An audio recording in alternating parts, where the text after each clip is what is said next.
यो what's up guys, welcome back once again. तो आज मैं हयाती और सौम्या का पार्ट 4 लेके आई हूँ। जिन्होंने इसके पिछले पार्ट्स नहीं देखे, लिंक इन डिस्क्रिप्शन। आज मैं इस कहानी में सौम्या और हयाती की लव स्टोरी को एंड करने वाली हूँ। ये वाला जो पार्ट है ये बहुत ज़्यादा इंटरेस्टिंग और अमेजिंग होने वाली है, तो इस कहानी को एंड तक ज़रूर देखना। और कहानी शुरू करने से पहले चैनल पे पहली बार आए हो, अभी तक सब्सक्राइब नहीं किया तो प्लीज़ यार सब्सक्राइब ज़रूर कर देना। तो कहानी शुरू करते हैं। पिछले पार्ट में हमने देखा कि हयाती को फिर से अपने गांव गुरदासपुर जाना पड़ता है। उसका मन तो नहीं था जाने का, लेकिन उसके मम्मी पापा जिद करते हैं, इसलिए उसे जाना पड़ता है। और वो जब अपने गांव गुरदासपुर पहुंचती है तो उसे फिर से सौम्या की याद आने लगती है और उसके मन में बहुत सारे सवाल उत्पन्न होने लगते हैं। और वो इन सवालों का जवाब चाहती थी, लेकिन उसे समझ नहीं आ रहा था कि इन सवालों का जवाब वो किसके पास ढूंढे। फिर उसे ये समझ आता है कि जिसने ये सवाल मुझे दिए हैं उसी के पास ये जवाब होगा, इसीलिए वो सौम्या को ढूंढने के लिए निकल जाती है। और ढूंढते ढूंढते वो सौम्या के घर पहुंच भी जाती है। सौम्या के घर पहुंचने के बाद वहां पे एक औरत होती है जो कि बहुत बूढ़ी थी, और वो हयाती को देख के पहचान जाती है कि ये हयाती है। हयाती को कुछ समझ नहीं आ रहा था कि ये बूढ़ी औरत मुझे कैसे जानती है, आखिर कौन है वो बूढ़ी औरत, चलिए जानते हैं। हयाती बूढ़ी औरत को देखती है और कहती है कि माँ जी आप मुझे कैसे जानती हो। तो उस बूढ़ी औरत की आंखों में आंसू आ जाते हैं और वो हयाती का हाथ पकड़ती है, उसे अपने कमरे के अंदर लेके आती है। और घर के अंदर लाने के बाद वो हयाती को बैठाती है, उसे पानी भी पिलाती है। हयाती को कुछ भी समझ नहीं आ रहा था कि ये चल क्या रहा है। फिर तभी दूसरे कमरे से एक लड़की निकलती है। हयाती को लगा था कि ये सौम्या होगी, लेकिन वो सौम्या नहीं थी। और वो दादी मतलब वो जो बूढ़ी औरत थी वो उस लड़की को कहती है कि बेटा घर में मेहमान आए हैं, चाय बना दे। तो वो लड़की के हयाती को देखती है। 2 मिनट के लिए वो लड़की भी हयाती को देखती रह जाती है, लेकिन वो कुछ नहीं कहती। वो किचन में जाके चाय बनाने चली जाती है। हयाती समझ गई थी कि इस घर में मुझे सब जानते हैं, लेकिन कैसे, इस सवाल का जवाब वो दादी से पूछती है। वो कहती है कि माँ जी आप मुझे कैसे जानती हो। तो वो बूढ़ी औरत कहती है बेटा बताऊंगी मैं। तुझे पता है सौम्या तेरे बारे में बहुत बोलती थी, मेरे से बात करती थी और मेरी पोती से भी बात करती थी। तो हयाती कहती है कौन है आपकी पोती। तो वो बूढ़ी औरत कहती है अरे वही जो चाय बनाने गई है। हयाती के अंदर अब बेचैनी होने लगती है और वो कहती है दादी माँ जल्दी से मुझे बता दो ना कि आप मुझे कैसे जानती हो। तो वो कहती है कि बेटा मुझे सौम्या तेरे बारे में बताती थी, और एक दिन सौम्या रोते रोते मुझे कह रही थी कि एक दिन दिल्ली से एक लड़की आएगी और वो हयाती होगी, देखना वो ज़रूर आएगी। पहले तो मुझे समझ नहीं आता था कि वो कह क्या रही है, लेकिन आज जब मैंने तुझे देखा मैं समझ गई कि तू वही है जिसकी बातें सौम्या करती थी। फिर वो लड़की चाय बना के ले आती है और फिर वो दादी माँ कहती है कि बेटा ये वही है हयाती जिसकी बात तेरी मम्मी करती थी। हयाती को जब पता चलता है कि वो लड़की कोई और नहीं सौम्या की बेटी है, तो हयाती फिर से अंदर ही अंदर उसे घुटन होने लगती है। वो बिल्कुल सुन्न हो जाती है। तभी जिस लड़के ने दरवाज़ा खोला था वो भी सामने आ जाता है। हयाती समझ जाती है कि ये पक्का सौम्या का पति होगा। तो हयाती पूछ लेती है उस बूढ़ी औरत से कि ये कौन है, क्या ये इसके पापा हैं, मतलब कि सौम्या का पति। तो वो दादी माँ कहती हाँ बेटा ये सौम्या का पति है, मेरा बेटा है। हयाती अब सब कुछ समझ चुकी थी, और लेकिन अभी वो इंतजार कर रही थी कि कब सौम्या बाहर आए। हयाती से अब इंतजार नहीं हो रहा था, तो वो दादी माँ के करीब जाके पूछ ही लेती है कि आप मुझे पहले ये बताइए कि सौम्या कहाँ पे है। सभी आ गए लेकिन सौम्या नहीं आई, कहाँ है वो। मैं इतनी दूर बस उसी से मिलने के लिए आई थी, मुझे बताओ वो कहाँ है। अगर वो यहाँ नहीं है तो वो कहाँ है, मैं वहाँ पे चली जाऊँगी उससे मिलने, लेकिन मुझे बताओ कि वो कहाँ है। हयाती की ये बात सुन के वो तीनों मतलब कि सौम्या का पति और सौम्या की बेटी और दादी रोने लगते हैं। उनकी आंखों में आंसू आ जाते हैं। हयाती को समझ नहीं आ रहा था कि ये लोग ऐसे क्यों कर रहे हैं। फिर वो दादी माँ अपने आंसू पोंछती है और अब हाथ से इशारा दीवार की तरफ करती है। जब हयाती दीवार की तरफ देखती है तो वहाँ पे सौम्या की फोटो थी, साथ में उसके फोटो पे फूलों की हार भी थी। ये देख के हयाती के पैरों के नीचे से जमीन खिसक जाती है और वो खड़ी हो जाती है और वो कहती है दादी ये क्या है। तो वो बूढ़ी औरत कहती है बेटा जो भी है तेरे सामने ही है। तो हयाती कहती नहीं ये सच नहीं है, मुझे सच सच बताओ कि कहाँ है सौम्या। तो उसकी बेटी सौम्या की बेटी हयाती के करीब आती है और वो कहती है कि आपको पता है मम्मी हमेशा कहती थी कि मुझे हयाती से मिलने जाना है, लेकिन घर की जिम्मेदारी नौकरी की जिम्मेदारी से उन्हें कभी फुर्सत ही नहीं मिली और वो तुमसे मिलने नहीं जा सकी। लेकिन वो हमेशा हर रोज़ रात को सोते वक्त तुम्हारा जिक्र करती थी और वो कहती थी कि मेरी एक दोस्त है हयाती, वो एक दिन ज़रूर मुझसे मिलने आएगी, आप आई मिलने लेकिन आपने बहुत देर कर दी। हयाती बस उसकी बातें सुनी जा रही थी। वो लड़की कहती है कि मेरी मम्मी ने ये भी कहा था कि जब हयाती आएगी या मैं उससे मिलने जाऊंगी तो मैं उससे माफ़ी मांगूंगी। जैसे जैसे वो लड़की सौम्या की बातें बता रही थी वैसे वैसे हयाती अंदर ही अंदर घुट रही थी, उसे घुटन महसूस हो रही थी। हयाती की आंखें भी नम हो जाती है और वो कहती है कि ये सब कैसे हुआ। तो फिर वो दादी पास आती है हयाती की और वो कहती है कि आज से ठीक 5 महीने पहले जब हमारी बेटी सौम्या और उसके पति बाहर जा रहे थे तभी एक कार वाला आया और वो कार में जो भी कार चला रहा था वो शराबी थे और उन शराबियों ने मेरी बेटी को टक्कर मारी और मेरी बेटी इस दुनिया छोड़ के चली गई।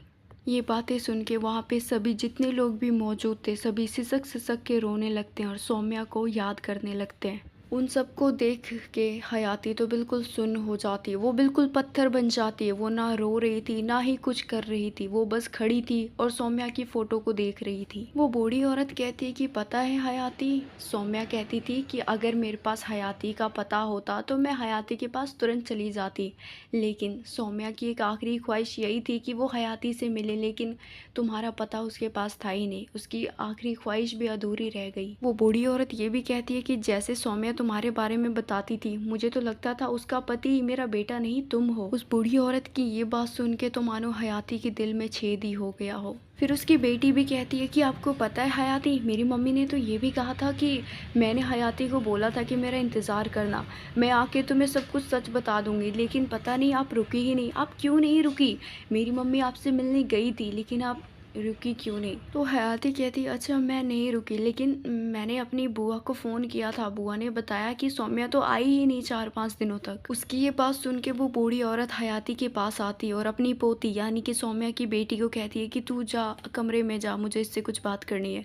तो उसकी बेटी कमरे में चली जाती है और इधर दादी हयाती को बैठाती है और वो कहती है कि सौम्या तुम्हें छोड़ के जल्दबाजी में गई थी है ना? तो हयाती कहती हाँ जल्दबाजी में गई थी, उसने कहा कि उसका पति बीमार है।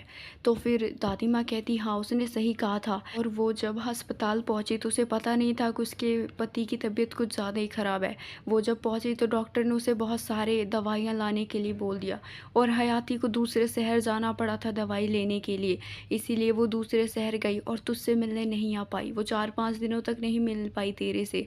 उसने बहुत कोशिश की कि वो अस्पताल से बाहर जाए, लेकिन डॉक्टर की वजह से वो बाहर जा ही नहीं पाई। और वैसे भी उसके पति को उसकी ज़रूरत थी, इसीलिए सौम्या अपने पति के साथ थी। फिर वो बूढ़ी औरत यानी कि दादी माँ कहती है कि हयाती मुझे सच सच बताओ, तेरी और सौम्या के बीच में क्या रिश्ता था जो सौम्या तेरी बात हमेशा करती थी और तू सौम्या को ढूंढते हुए यहाँ तक आ गई?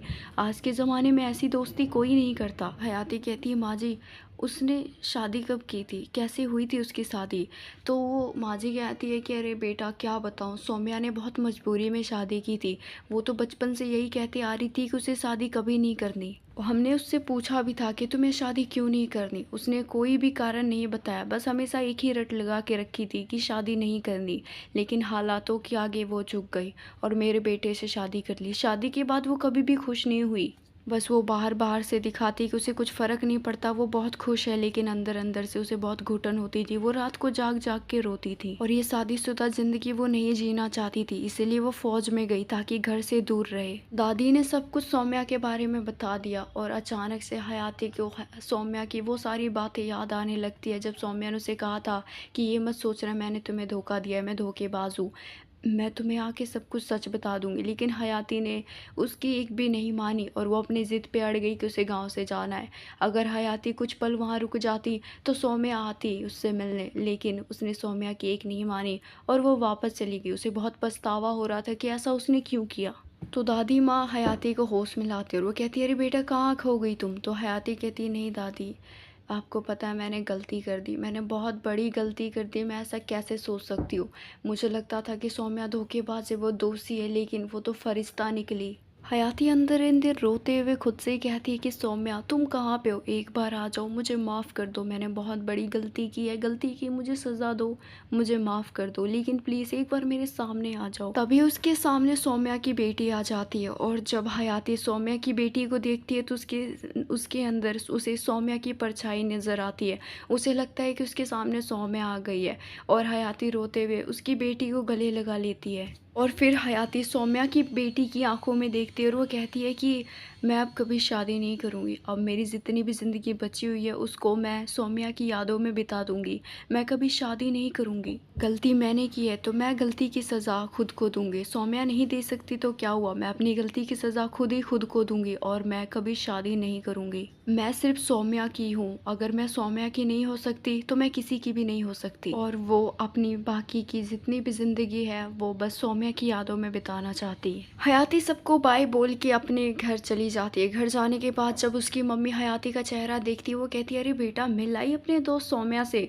तो हयाती अपनी माँ के गले लग के रोने लगती है और वो कहती है माँ मेरे से बहुत बड़ी गलती हो गई है। मैंने सौम्या को धोखेबाज समझा था लेकिन सौम्या धोखेबाज नहीं है। धोखेबाज तो मैं हूँ जो मैं उसका इंतज़ार नहीं की। तो उसकी मम्मी कहती है अरे बेटा क्या कहना चाहती है। तो हयाती कहती है माँ मैं अब मुंबई नहीं जाना चाहती। मैं अपने गांव गुरदासपुर में रहना चाहती हूँ हमेशा के लिए और मैं कभी भी शादी नहीं करना चाहती। तो उसकी मम्मी कहती है क्या हो गया तेरे को। तो हयाती कहती है बस माँ मुझे शादी नहीं करनी किसी से भी और मैं वापस मुंबई भी नहीं जाऊंगी।